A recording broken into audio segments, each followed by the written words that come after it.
Via Podgora, via Podgora, via Podgora, via Podgora. Galax mi piaci! Via Podgora, via Podgora. All night long! Via Podgora, via Podgora. Galax mi piaci! Vergognosissimo!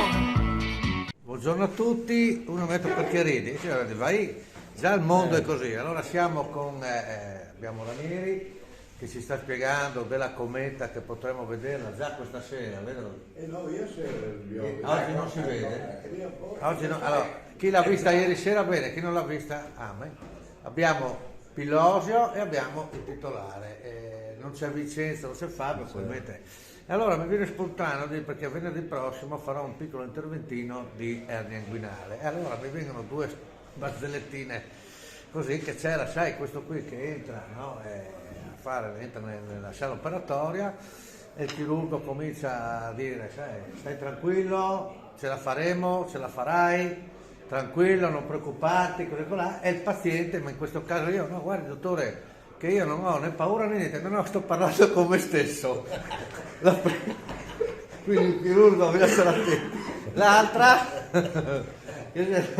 sai, si parla tanto, no Marco? L'hai capita Marco? No, vedo che il risultato finale. Sì, dopo vedremo.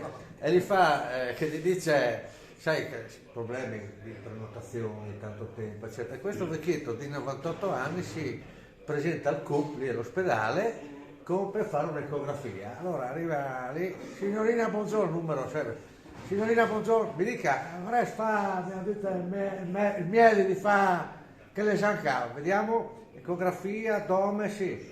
Ma qua non ha priorità, non ha urgenza, niente, non sai, mi ha detto il miele. Ma quanti anni ha? 98. Ecco, è bene, no?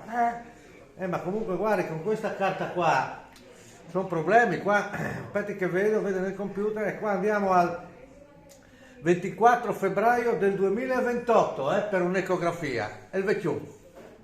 Mattina o pomeriggio? Un saluto del venerdì qui alle Tre Sorelle, ci vediamo a lunedì, speriamo. Ciao. Via Podgora, via Podgora, via Podgora, via Podgora. Galax mi piaci! Via Podgora, via Podgora. All night long! Via Podgora, via Podgora. Galax mi piaci! Vergognosissimo!